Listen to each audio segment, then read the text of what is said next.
ಪರಿಶುದ್ಧನೇ ಆಶೀರ್ವಾದ ಪಟ್ಟಿರುವಂತೆ ಬಂಗಾರಂತಲೇ ಪ್ರಾರ್ಥನಾ ಕೂಟವನ್ನು ಪ್ರಾರಂಭದಿಂದ ಸ್ವಾಮಿ ಮುಕ್ತಾಯವರೆಗೂ ನಡೆಸಿಕೊಡಬೇಕಾಗಿ ಬೇಡುತ್ತೀನಿ. ಅಪ್ಪ, ನನ್ನ ಪರಿಶುದ್ಧ ಮಕ್ಕಳು ಸ್ವಾಮಿ ರಾಜ, ನಿನ್ನ ಮಕ್ಕಳು ನಿನ್ನ ಬಲಿಪೀಠ ಎತ್ತುಕೊಂಡು ಹಾಡುವಾಗ ದೇವರೇ ಒಂದೊಂದು ಹಾಡುಗಳ ಮುಖಾಂತರ ಹೃದಯ ಚೈತನ್ಯಗೊಳ್ಳುವಾಗೆ ಮಕ್ಕಳನ್ನ ಅಭಿಷೇಕ ಮಾಡಬೇಕಾಗಿ ಬೇಡುತ್ತೀನಿ. ಒಳ್ಳೆ ರಾಗದಿಂದ ತುಂಬಿಸಬೇಕಾಗಿ ಬೇಡುತ್ತೀನಿ. ಯೇಸು ಕ್ರಿಸ್ತ ನಾಮದಲ್ಲಿ ಪರಿಶುದ್ಧನೇ ಪ್ರಾರ್ಥನೆ ಕೂಟ ನೀವೇ ಪ್ರಾರಂಭವು ನೀವೇ ನಡೆಸಿಕೊಡಬೇಕಾಗಿ ಬೇಡುತ್ತೀನಯ್ಯ. ನೀವು ಆ ಥರ ಮಾಡ್ತಿರೋದಕ್ಕಾಗಿ ನಿಮಗೆ ಸ್ತೋತ್ರ. ನಜರೇತನಾದ ಯೇಸು ಕ್ರಿಸ್ತ ನಾಮದಲ್ಲಿ ಪ್ರಾರ್ಥನೆ ಸ್ವರ್ಗ ತಂದೆ, ಆಮೇನ್. ಎಲ್ಲರೂ ಸೇರಿ ಈ ಮಕ್ಕಳಿಗೆ ಸುಖ ಕೂಡಿ ನಾವು ಎಲ್ಲರೂ ಸೇರಿ ಕೈಗಳು ತಟ್ಟಿ ನಾವು ಆರಾಧನೆ ಮಾಡೋಣ.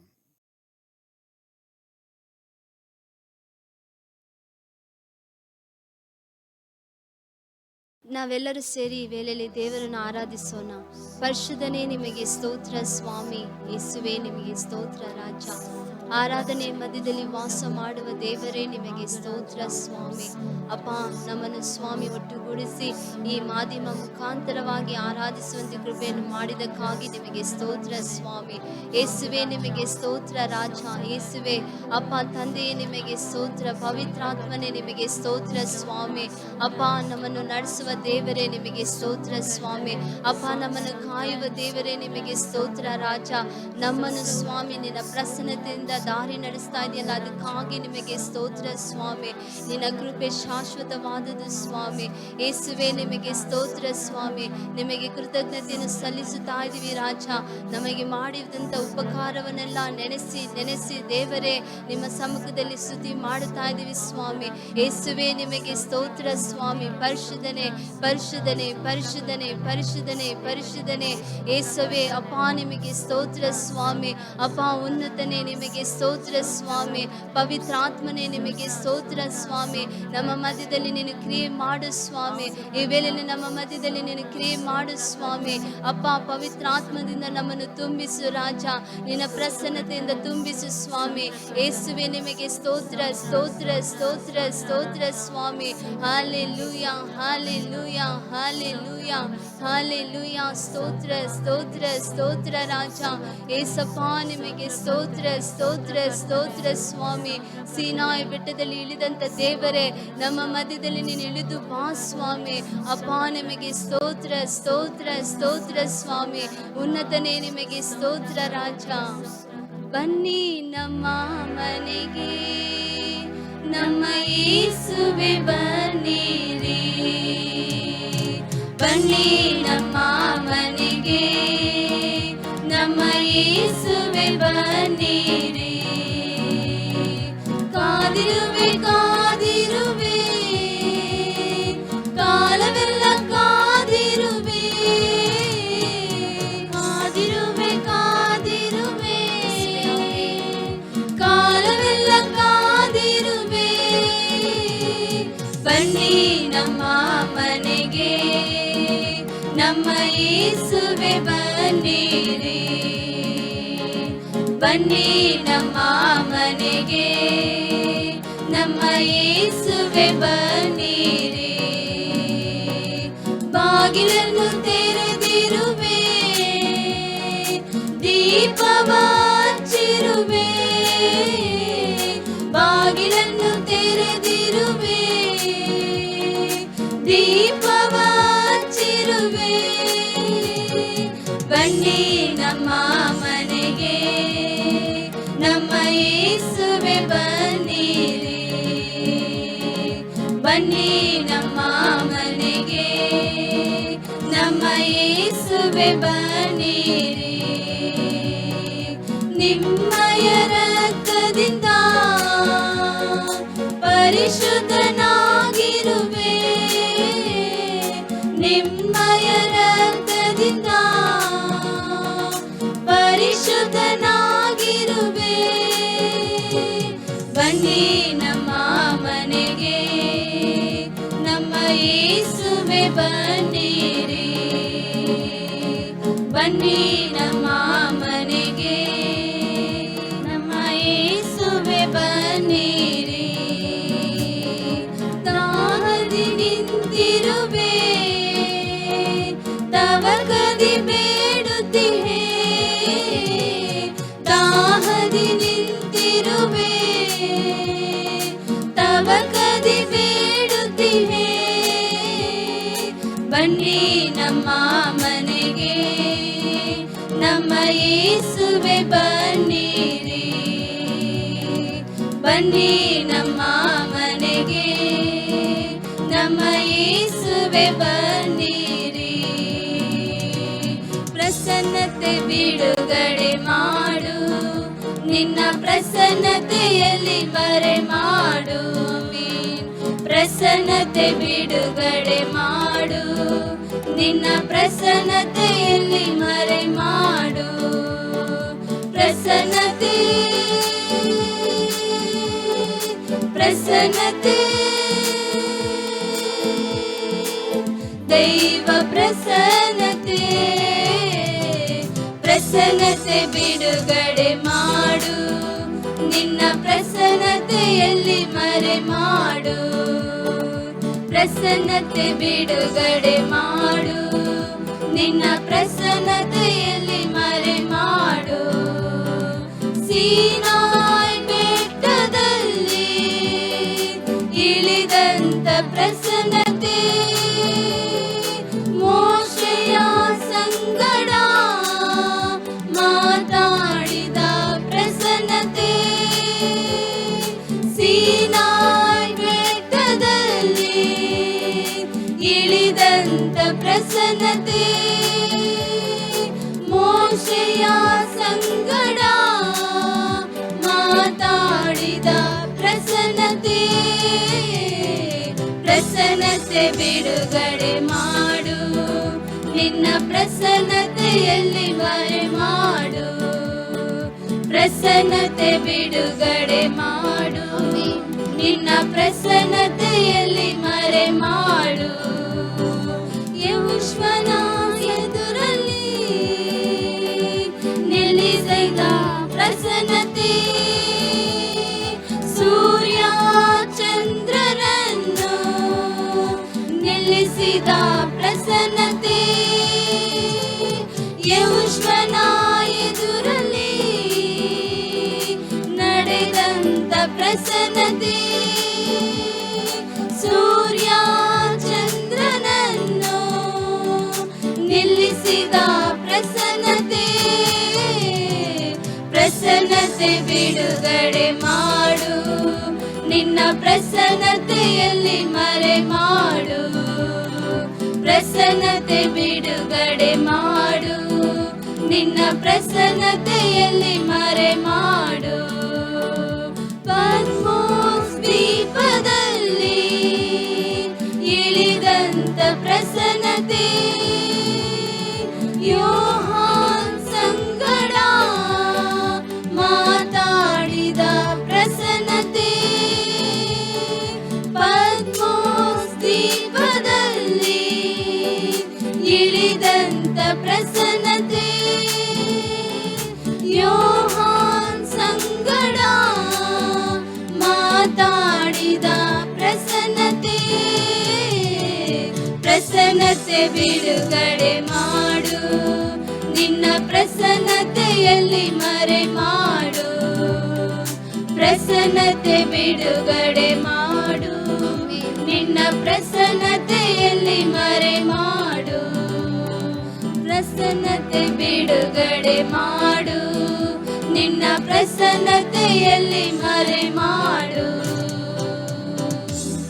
ಪರಿಶುದ್ಧನೇ, ನಿನ್ನ ಪ್ರಸನ್ನತೆ ಇಲ್ಲದೆ ನಮ್ಮಿಂದ ಏನು ಮಾಡಲಿಕ್ಕೆ ಸಾಧ್ಯವಿಲ್ಲ ಸ್ವಾಮಿ. ಮೋಸೆಯ ಸಂಗಡ ಇದ್ದ ನಿನ್ನ ಪ್ರಸನ್ನತೆ ನಮ್ಮ ಮಧ್ಯದಲ್ಲಿ ಅಪ್ಪ ಅದು ಬರಲಿ ಸ್ವಾಮಿ. ನಿಮಗೆ ಸ್ತೋತ್ರ ರಾಜ ಯೇಸುವೆ, ನಿಮಗೆ ಸ್ತೋತ್ರ ಸ್ವಾಮಿ. ಅಪ್ಪ, ಅದ್ಭುತವನ್ನು ಅತಿಶಯವನ್ನು ಮಾಡುವ ದೇವರೇ ನಿಮಗೆ ಸ್ತೋತ್ರ ಸ್ವಾಮಿ. ಅಪ್ಪ, ನಿಮಗೆ ಸ್ತೋತ್ರ ಸ್ತೋತ್ರ ಸ್ತೋತ್ರ ಸ್ವಾಮಿ.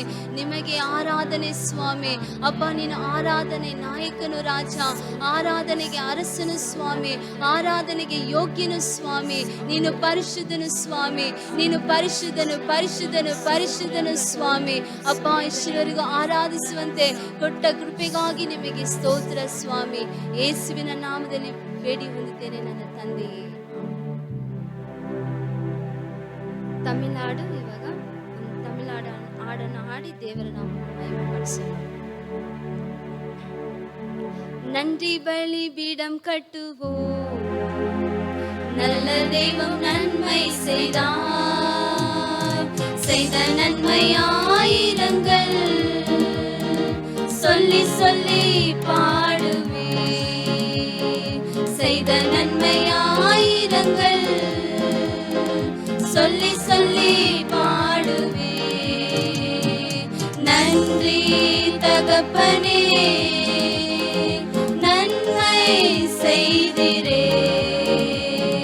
நன்றி தகப்பனே, நன்மை செய்திரே. நன்றி பலிபீடம் கட்டுவோ, நல்ல தெய்வம் நன்மை செய்தார். செய்த நன்மை ஆயிரங்கள் சொல்லி சொல்லி பாடுவே. செய்த நன்மை ஆயிரங்கள் சொல்லி சொல்லி பாடுவே. ஜீவன் தந்து நீர் அன்பு கொண்டீர், பாவம் நீங்கிட கழுவி விட்டீர். ஜீவன் தந்து நீர் அன்பு கொண்டீர், பாவம் நீங்கிட கழுவி விட்டீர். உமக்கென்று வாழ பிரித்தெடுத்து உமது ஊழியம் செய்ய வைத்தீர். உமக்கென்று வாழ பிரித்தெடுத்து உமது ஊழியம் செய்ய வைத்தீர். நன்றி தகப்பனே, நன்மை செய்திரே. நன்றி தகப்பனே, நன்மை செய்திரே. நன்றி பலிபீடம் கட்டுவோ, நல்ல தெய்வம் நன்மை செய்தார். செய்த நன்மை ஆயிரங்கள் சொல்லி சொல்லி பாடுவே. செய்த நன்மை ஆயிரங்கள் சொல்லி சொல்லி பாடுவே. சிறந்த முறையிலே குரல் எழுப்பும் சிலுவை ரத்தம் நீர் சிந்தினிரே. சிறந்த முறையிலே குரல் எழுப்பும் சிலுவை ரத்தம் நீர் சிந்தினிரே. ரத்த கோட்டைக்குள் வைத்து கொண்டு எதிரி நுழையாமல் காத்து கொண்டீர். ரத்த கோட்டைக்குள் வைத்து கொண்டு எதிரி நுழையாமல் காத்து கொண்டீர். நன்றி தகப்பனே, நன்மை செய்திரே. நன்றி தகப்பனே, நன்மை செய்திரே. நன்றி பலிபீடம் கட்டுவோ, நல்ல தெய்வம் நன்மை செய்தார். செய்த நன்மை ஆயிரங்கள் சொல்லி சொல்லி பாடுவே. செய்த நன்மை ஆயிரங்கள் சொல்லி சொல்லி ಪಾಡುವೆ. ಈಗ ಒಂದು ಕನ್ನಡ ಹಾಡನ್ನು ಹಾಡಿ ದೇವರ ನಾಮವನ್ನು ಮಹಿಮೆ ಪಡಿಸೋಣ.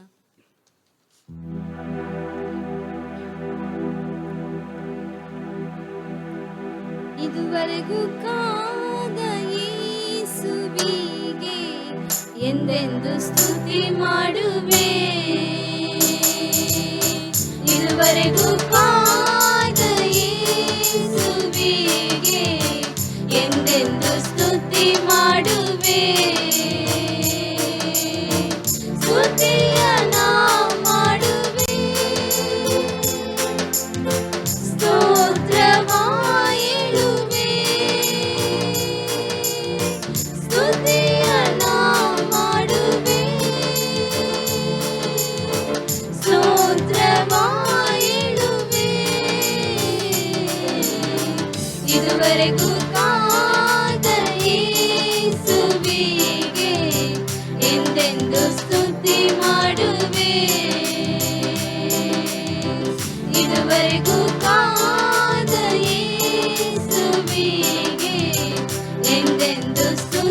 ಮಾಡುವೆ.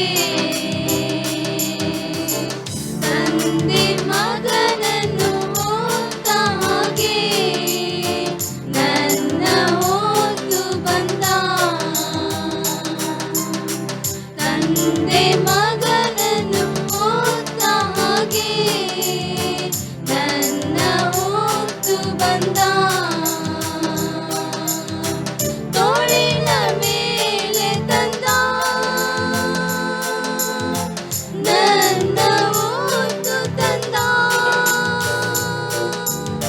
ತೋಳಿನ ಮೇಲೆ ತಂದ ನನ್ನ ಹೊತ್ತು ತಂದ.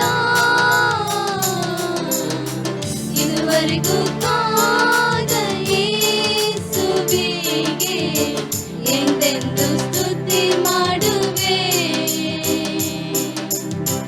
ಇದುವರೆಗೂ ಕಾದ ಯೇಸುವಿಗೆ ಎಂದೆಂದು ಸ್ತುತಿ ಮಾಡುವೆ. ಕಲಕವೇ ಇಲ್ಲ, ಚಿಂತೆ ಇಲ್ಲ, ನನ್ನ ಕುರುಬನಾಗಿರುವಾಗ. ಕಲಕವೇ ಇಲ್ಲ, ಚಿಂತೆ ಇಲ್ಲ, ನನ್ನ ಕುರುಬನಾಗಿರುವಾಗ. ಹಸಿರು ಹುಲ್ಲಿನಲ್ಲಿ ನನ್ನ ಪೋಷಿಸುವ.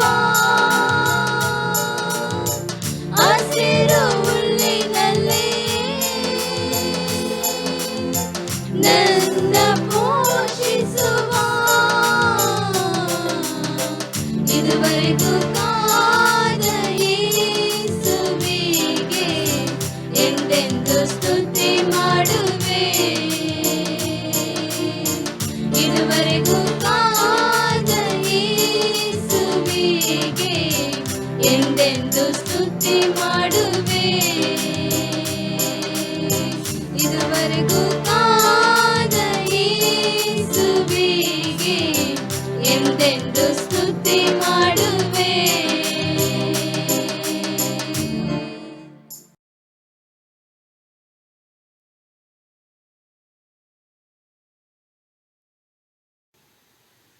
Praise the lord. ದೇವರ ನಾಮಕ್ಕೆ ಮಹಿಮೆ ಉಂಟಾಗಲಿ.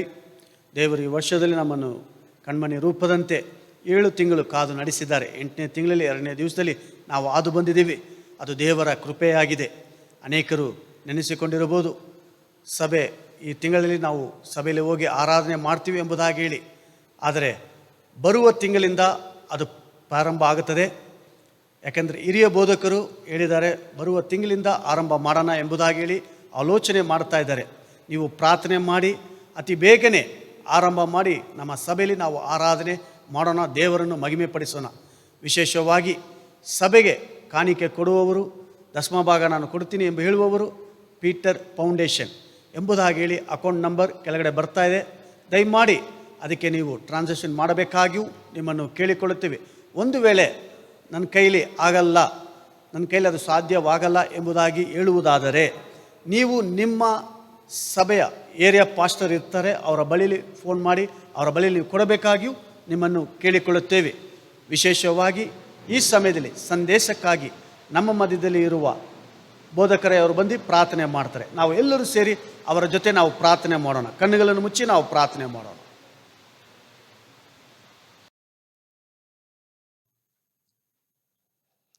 ಸಂದೇಶಕ್ಕಾಗಿ ವಿಶೇಷವಾಗಿ ನಾವು ಪ್ರಾರ್ಥನೆ ಮಾಡಿಕೊಳ್ಳೋಣ.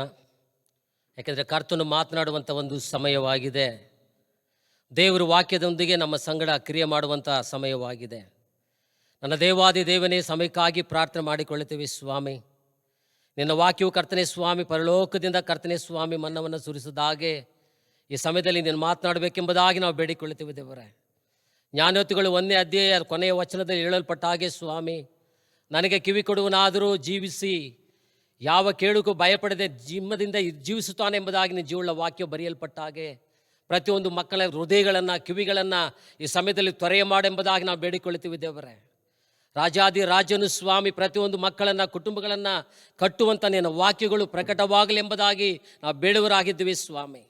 ನನ್ನ ದೇವಾದಿ ದೇವನ ಎಲ್ಲ ತಡೆಗಳನ್ನು ಮುರಿಯುವಂಥ ನಿನ್ನ ಶಕ್ತಿಯ ಪ್ರಸನ್ನತೆ ಇಳಿದು ಬರಲಿ ಸ್ವಾಮಿ. ಮಾತನಾಡುವಂಥ ದೈವ ದಾಸರ ಮೇಲೆ ನಿನ್ನ ಅಭಿಷೇಕ ಸುರಿಸಲ್ಪಡಲಿ ದೇವರೇ. ವಾಕ್ಯದ ಅಭಿಷೇಕ ಇಳಿದು ಬರಲಿ ಸ್ವಾಮಿ. ನಿನ್ನ ಪ್ರಸನ್ನತೆಯನ್ನು ಬಿಡುಗಡೆ ಮಾಡೆಂಬುದಾಗಿ ಬೇಡುತ್ತವೆ. ಹೌದು ರಾಜನ ಬೆಟ್ಟಗಳು ಮೇಲದಂತೆ ಕರಗಿಸುವಂಥ ನಿನ್ನ ಪ್ರಸನ್ನತೆ ಈ ಸಮಯದಲ್ಲಿ ಹಾದು ಬರಲಿ ಸ್ವಾಮಿ. ಒಂದೊಂದು ಮಕ್ಕಳನ್ನು ಬಲಪಡಿಸು ದೇವರೇ. ಶಿಷ್ಟನು ಸಿಂಹದಂತೆ ಜೀವಿಸುತ್ತಾನೆ ಎಂಬುದಾದ ವಾಕ್ಯದ ಮುಖಾಂತರವಾಗಿ ನೀನು ಕಾರ್ಯ ಮಾಡೆಂಬುದಾಗಿ ನಾವು ಬೇಡುವರಾಗಿದ್ದೀವಿ ಸ್ವಾಮಿ. ಎಲ್ಲ ತಡೆಗಳನ್ನು ನೀಗಿಸು. ಈ ವಾಕ್ಯಕ್ಕೆ ವಿರುದ್ಧವಾದ ಕಾರ್ಯಗಳನ್ನು ಯೇಸುವಿನ ನಾಮದಲ್ಲಿ ಕಟ್ಟುತ್ತಾ ಇದ್ವಿ ಸ್ವಾಮಿ. ಪರಲೋಕದಲ್ಲಿ ಅವು ಕಟ್ಟಲ್ಪಡಲಿ ಸ್ವಾಮಿ. ನೀನೇ ಮಾತನಾಡು, ನಮ್ಮನ್ನು ಅಭಿಷೇಕ ಮಾಡು, ನಮ್ಮನ್ನು ನಡೆಸು, ಅಭಿಷೇಕ ಮಾಡು. ಯೇಸುವಿನ ನಾಮದಲ್ಲಿ ನಮ್ಮ ಪ್ರಾರ್ಥನೆಯನ್ನು ಕೇಳು ತಂದೆಯೇ.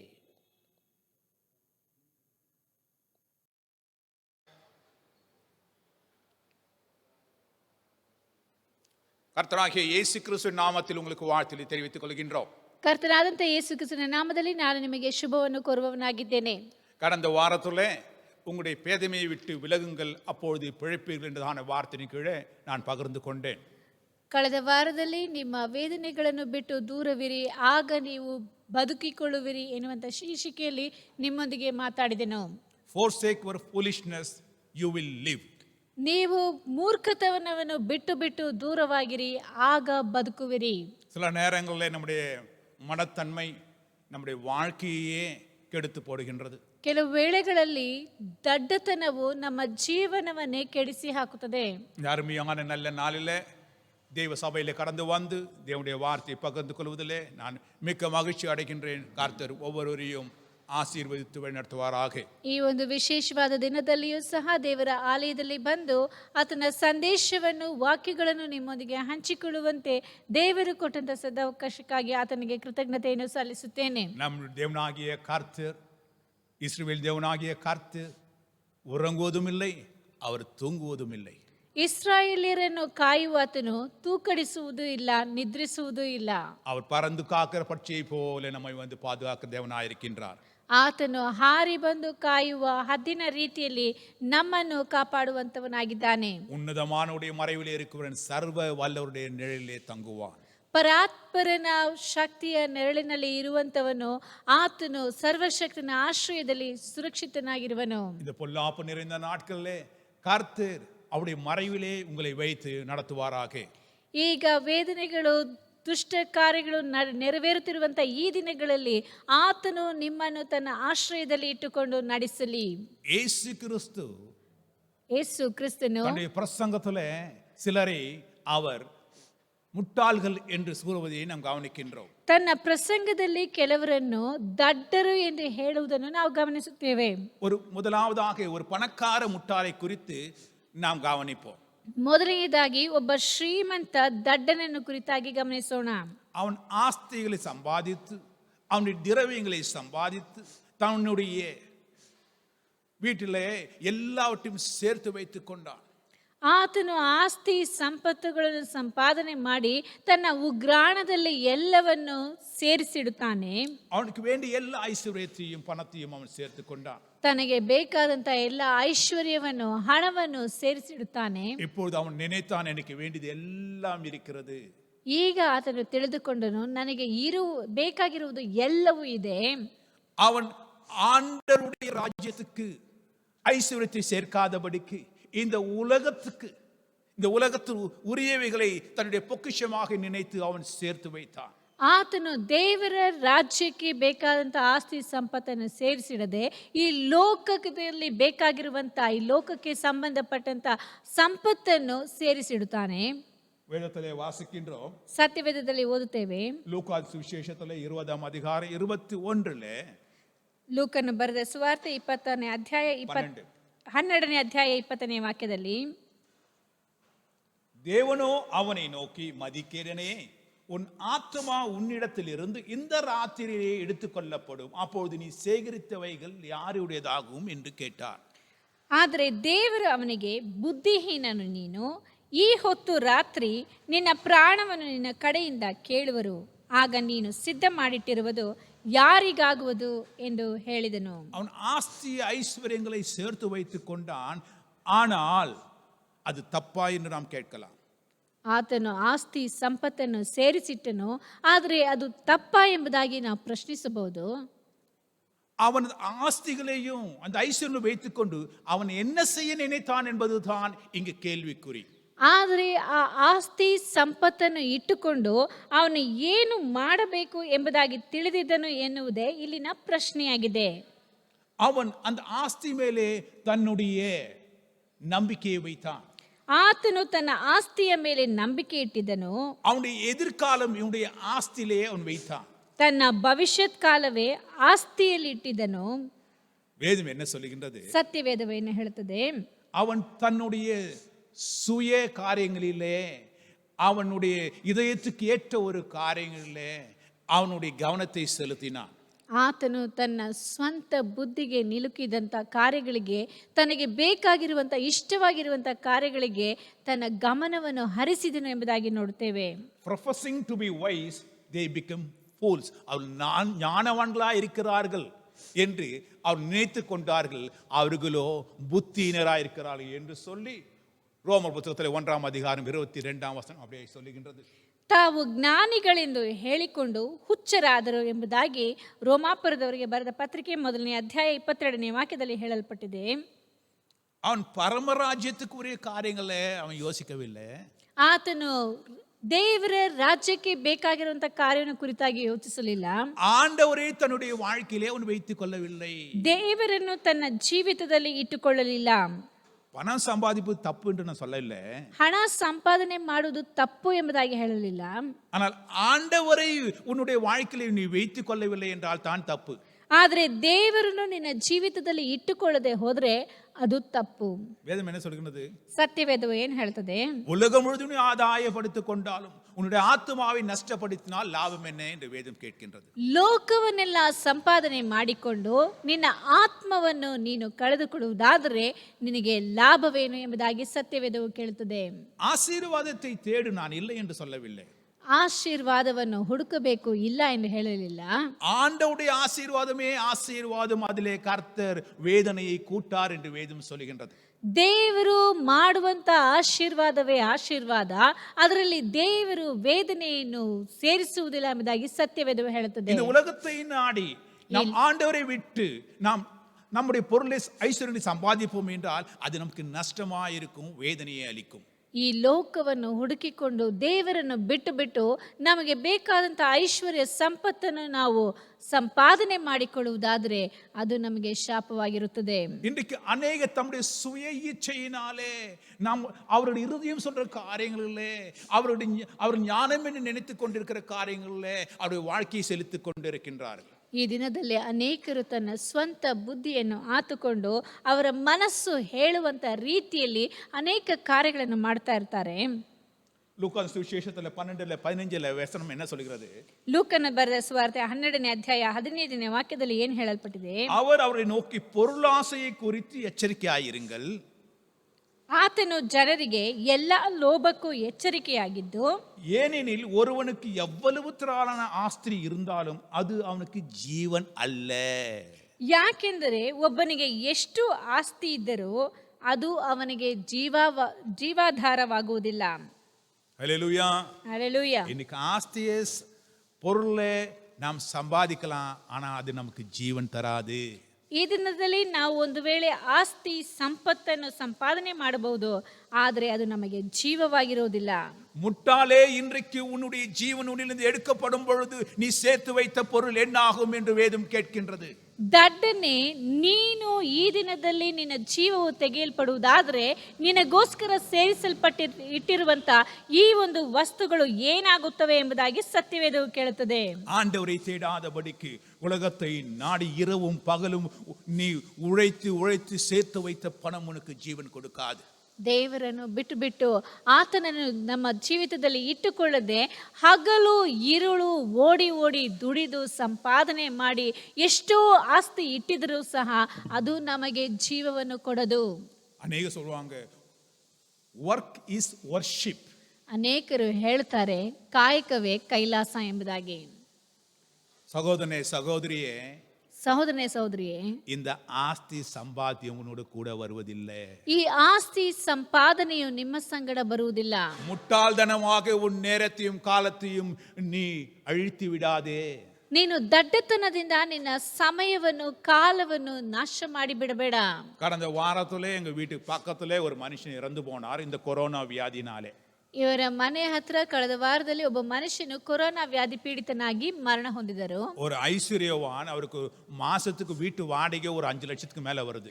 ಒಂದು ದೊಡ್ಡ ಐಶ್ವರ್ಯವಂತನು, ಅವರಿಗೆ ತಿಂಗಳಿಗೆ ಮನೆ ಬಾಡಿಗೆನೆ 5 ಲಕ್ಷ ಅಷ್ಟು ಬರ್ತದೆ. அவ்வளவு ஒரு பெரிய ஆஸ்திகளை உடையதான ஒரு மனுஷன் இறந்து போனான். ಹೆಚ್ಚು ಆಸ್ತಿ ಸಂಪತ್ತು ಇರುವಂತ ವ್ಯಕ್ತಿ மரண ಹೊಂದಿದನು. பிபிஎம்பி காரர்கள் அப்படியே கார்பரேஷன் காரங்க ஃபோன் பண்ணி இப்படியாக இந்த மனுஷன் இறந்து போனான்னு வீட்டுக்கு ஃபோன் பண்ணி சொன்னாங்க. ಅವರು ಬಿಬಿಎಂಪಿ ಅವರು ಈ ಮನುಷ್ಯನು ಸತ್ತು ಹೋದನು ಎಂಬುದಾಗಿ ಮನೆಗೆ ಫೋನ್ ಮಾಡಿ ಹೇಳಿದ್ರು. ಅವ್ರ ಮனைவி என்ன சொன்னாங்க தெரியுமா? ಅವ್ರ ಹೆಂಡತಿ ಏನ್ ಹೇಳಿದ್ರು ಗೊತ್ತಾ? அப்படியே கொண்டு போய் அடக்கம் பண்ணிடுங்க.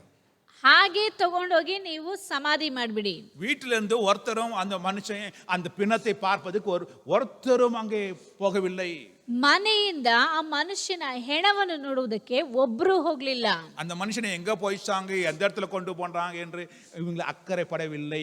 ಆ ಮನುಷ್ಯನನ್ನು ಎಲ್ಲಿ ತಗೊಂಡೋದ್ರು, ಎಲ್ಲಿಗೆ ಸಮಾಧಿ ಮಾಡಿದ್ರು ಅಂತ ಇವರಿಗೆ ಅಕ್ಕರೇನೇ ಇಲ್ಲ. அவன் சேர்த்து வைத்ததானே பொருள் அவனுடைய ஜீவனாய் அங்கே இல்லை. ಆತನು ಇಷ್ಟರ ಮಟ್ಟಿಗೂ ಸೇರಿಸಿಟ್ಟಂತ ವಸ್ತುಗಳು ಆತನಿಗೆ ಜೀವವಾಗಿ ಕಾಣಲ್ಪಡಲಿಲ್ಲ. நீ பொருளாசை பொருள் பொருள் என்று சொல்லி உன் நேரத்தை வீணடித்துக் கொண்டு முட்டாளாய் இருக்காதே. ನೀನು ಹಣದ ಆಸೆ, ವಸ್ತು ಎಂಬುದಾಗಿ ಸೇರಿಸಿಟ್ಟುಕೊಂಡು ಅದರಲ್ಲೇ ತನ್ನ ಜೀವನವನ್ನು ವ್ಯಯ ಮಾಡಿ ಬಿಡಬೇಡ. நீ மற்றவருக்காக சேர்த்து விட்டு நீ உன் ஜீவனை இழந்து போவாய். ನೀನು ಬೇರೆಯವರಿಗೋಸ್ಕರ ಸೇರಿಸಿಟ್ಟು ನಿನ್ನ ಜೀವವನ್ನೇ ಕಳೆದುಕೊಳ್ಳುವಿ. உன்னுடைய மனைவி, உன்னுடைய பிள்ளைகளும், உன் உற்றார் உறவினரும் கூட உன்னை பார்க்க வர மாட்டாங்க. ನಿನ್ನ ಹೆಂಡತಿ, ಮಕ್ಕಳು, ಬಂಧು ಬಳಗದವರು ಸಹ ನಿನ್ನನ್ನು ನೋಡುವುದಕ್ಕೆ ಬರುವುದಿಲ್ಲ. கடந்த தினங்களில் அப்படியே டிவியில பார்க்கிறோம், ஒரு நாயை புதைப்பது போல ஒரு பிளாஸ்டிக் கவரில் மனுஷனை போட்டு தரத்தரண்டு இழுத்து கொண்டு போய் புதைக்கிறாங்க. ಕಳೆದ ವಾರಗಳಲ್ಲಿ ಟಿವಿನಲ್ಲೂ ಸಹ ನೋಡಿದೆವು, ಒಂದು ಪ್ಲಾಸ್ಟಿಕ್ ಕವರಲ್ಲಿ ಹಾಕಿ ಒಂದು ನಾಯಿಯನ್ನು ಹಾಕುವಂತ ರೀತಿಯಲ್ಲಿ ಮನುಷ್ಯನ ಹೆಣವನ್ನು ಅದರಲ್ಲಿ ಹಾಕಿ ಎಳೆದುಕೊಂಡು ಹೋಗಿ ಹಾಕ್ಬಿಡ್ತಾರೆ. அங்க ஃபியூனரல் சர்வீஸும் இல்லை, இங்க பூஜை பாடுறவங்களும் அங்க இல்லை, அங்க பலவிதமான காரியங்களை செய்து அப்படியே அனுப்புற ஒருவரும் இல்லை. மனுஷன் அப்படியே ஒரு நாயை போல இறந்து ஒரு நாயை போல புதைக்கப்படுகின்றான். ಮನುಷ್ಯನು ಸತ್ತ ನಂತರ ಆತನಿಗೆ ಮಾಡಬೇಕಾದಂತ ಸಮಾಧಿ ಆರಾಧನೆಯೂ ಇಲ್ಲ. ಅವನಿಗೆ ಯಾವುದೇ ರೀತಿಯಾದಂತ ಬಂಧು ಬಳಗದವರು ಹೋಗುವಂತಿಲ್ಲ. ಅವನನ್ನು ಒಂದು ನಾಯಿಯ ರೀತಿಯಲ್ಲಿ ಸಮಾಧಿ ಮಾಡಿಬಿಡ್ತಾರೆ. நீ சேர்த்து வைத்த பொருள் எங்கே சகோதரனே? ಸಹೋದರನೇ, ನೀನು ಸೇರಿಸಿಟ್ಟಂತ ಹಣವು ಎಲ್ಲಿ?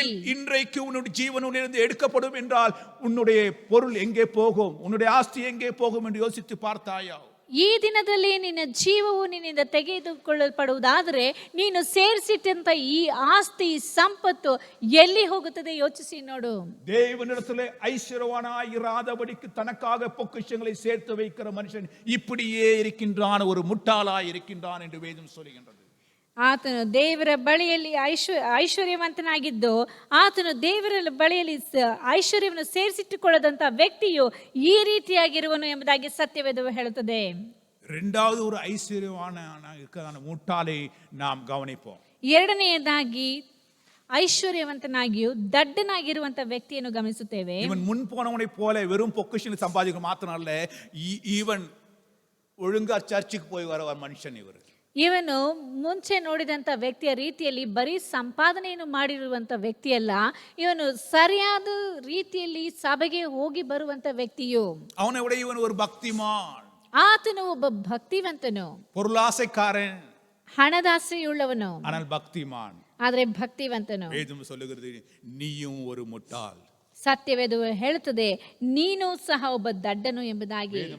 மத்தேயு சுவிசேஷத்திலே 19ஆம் அதிகாரத்திலே 16ஆம் வசனம் சொல்லுகிறது, அப்போது ஒருவன் வந்து அவரை நோக்கி, நல்ல போதகரே, நித்திய ஜீவனை அடையும்படி நான் எந்த நன்மையை செய்ய வேண்டும் என்று கேட்டான்.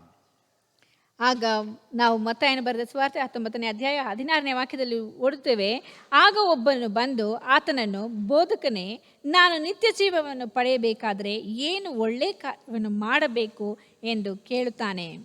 ஆண்டவர் சொல்றாரு, ಆಗ ಯೇಸು ಹೇಳುತ್ತಾನೆ, இந்த 10 கற்பனையை போய் செய்ப்பா.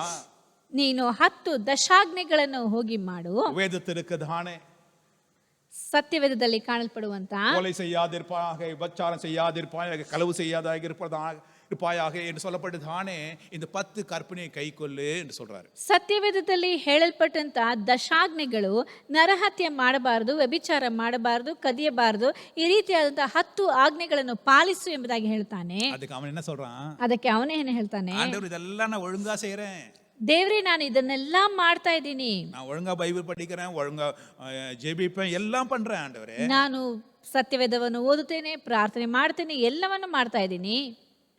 ஆண்டவர் சொல்றாரு, ದೇವರು ಹೇಳ್ತಾನೆ, நீ சர்க்குணனாய் இருக்க வேண்டும் என்றால், ನೀನು ಸನ್ಮಾರ್ಗಿ ಸದ್ಗುಣನಾಗಿ ಇರಬೇಕೆಂದು ಹೇಳುವುದಾದ್ರೆ, நீ போய் உனக்கு உள்ளதை எல்லாவற்றையும் விட்டு தரித்திற்கு கொடு என்று சொல்றாரு. ನೀನು ಹೋಗಿ ನಿನ್ನ ಆಸ್ತಿಯನ್ನು ಮಾರಿ ಬಡವರಿಗೆ ಕೊಡು ಎಂಬುದಾಗಿ ಹೇಳ್ತಾನೆ. அவன் அதை கேட்ட பொழுது மன வருத்தம் அடைந்து அவன் விட்டு போனான்.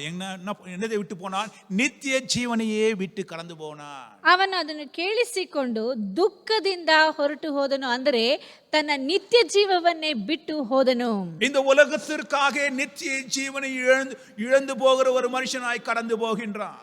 ಈ ಲೋಕಕ್ಕಾಗಿ ತನ್ನ ನಿತ್ಯ ಜೀವವನ್ನೇ ಕಳೆದುಕೊಳ್ಳುವಂತ ವ್ಯಕ್ತಿಯಾಗಿ ಮಾರ್ಪಡ್ತಾನೆ. நிரந்தரமான வாழ்க்கையை அவன் விட்டு விடுகின்றான். இந்த உலகத்திற்காக அவன் ஒரு முட்டாளாய் காணப்படுகின்றான். ಈ ಲೋಕಕ್ಕಾಗಿ ನಿರಂತರವಾಗಿರುವಂತ ನಿತ್ಯ ಜೀವವನ್ನೇ ಆತನು ಬಿಟ್ಟು ಬಿಡುತ್ತಾನೆ. ಈತನು ಒಬ್ಬ ದಡ್ಡನಾಗಿ ಕಾಣಲ್ಪಡ್ತಾನೆ. அவனுடைய முட்டாள்தனம் என்ன? ಆತನ ದಡ್ಡತನವೇನು? அவன் தன்னுடைய பணத்தினாலே, தன்னுடைய கிரியினாலே ரட்சிப்பை வாங்க முடியும் என்று யோசித்தான். ಆತನು ತನ್ನ ಹಣದಿಂದ, ತನ್ನ ಕ್ರಿಯೆಯಿಂದ ರಕ್ಷಣೆಯನ್ನು ತೆಗೆದುಕೊಳ್ಳಲು ಸಾಧ್ಯ ಎಂಬುದಾಗಿ ತಿಳಿದನು. அன்னதானம் பண்ணா நமக்கு எல்லாம் நன்மையை வர சில பேர் பண்ணுவாங்க, எல்லாருக்கும் நன்மையை செய்கிறவர்களாய் காணப்பட்டு கொண்டிருப்பாங்க. ಅವರು ಅನ್ನದಾನ ಮಾಡಿಬಿಟ್ರೆ ಎಲ್ಲ ಒಳ್ಳೆ ಕಾರ್ಯ, ಸತ್ಕ್ರಿಯೆ ಎಂಬುದಾಗಿ ತಿಳಿದುಕೊಳ್ಳುತ್ತಾರೆ. ಈ ರೀತಿಯಾಗಿ ಒಳ್ಳೆ ಕಾರ್ಯಗಳನ್ನು ಮಾಡ್ತಾ ಇರ್ತಾರೆ. ஐயா, நீ செய்த நல்ல காரியம் உனக்கு ரட்சிப்பை கொடுக்காது, ஆண்டவருடைய கிருபை மாத்திரமே உனக்கு ரட்சிப்பை கொடுக்கும். ನೀನು ಮಾಡುವಂತ ಸತ್ಕ್ರಿಯೆಗಳು ನಿನಗೆ ರಕ್ಷಣೆಯನ್ನು ಕೊಡುವುದಕ್ಕೆ ಸಾಧ್ಯವಿಲ್ಲ. ದೇವರ ಕೃಪೆಯಿಂದಲೇ ನೀನು ರಕ್ಷಣೆಯನ್ನು ಹೊಂದುವಿ. It is through the grace of God you get the salvation, not by your works. நீ செய்கிறதான கிரியினாலே நீ ரட்சிப்படைய மாட்டாய். ನೀನು ಮಾಡುವಂತ ಸತ್ಕ್ರಿಯೆಯಿಂದ ರಕ್ಷಣೆಯನ್ನು ಪಡೆಯುವುದಿಲ್ಲ, ದೇವರ ಮಹಾಕೃಪೆಯಿಂದಲೇ ನೀನು ರಕ್ಷಣೆಯನ್ನು ಪಡೆಯುವುದಕ್ಕೆ ಸಾಧ್ಯ ಉಂಟು. ஆண்டவருடைய கமாண்ட்மெண்ட்ஸ் வார்த்தையெல்லாம் நான் கேட்குறேன்னு சொல்கிறேன், அது எப்படி கைகின்றாய்?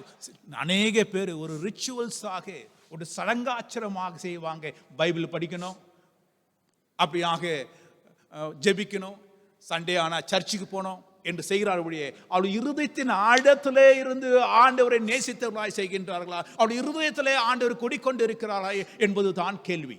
ಈ ದಿನದಲ್ಲಿ ಅನೇಕರು ದೇವರ ಆಜ್ಞೆಗಳನ್ನು ಹೇಗೆ ಪಾಲಿಸುತ್ತೀರಿ ಎಂದು ಕೇಳುವುದಾದರೆ, ಅವರು ಎಲ್ಲವನ್ನು ಪದ್ಧತಿ ಪ್ರಕಾರವಾಗಿ, ಈಗ ಸತ್ಯವೇದವನ್ನು ಓದಬೇಕು, ಪ್ರತಿ ಭಾನುವಾರ ದೇವರ ಆಲಯಕ್ಕೆ ಹೋಗಬೇಕು, ಈ ರೀತಿಯಾಗಿ ಒಂದು ಪದ್ಧತಿ ಪೂರ್ವಕವಾಗಿ ಎಲ್ಲವನ್ನು ಮಾಡ್ತಾ ಇರ್ತಾರೆ ಹೊರತು ತನ್ನ ಪೂರ್ಣ ಮನಸ್ಸಿನಿಂದ ದೇವರನ್ನು ಆರಾಧಿಸುವುದೇ ಆಗಲಿ, ದೇವರ ಕಾರ್ಯಗಳನ್ನು ಮಾಡುವುದೇ ಆಗಲಿ காணல்படுவதில்ல.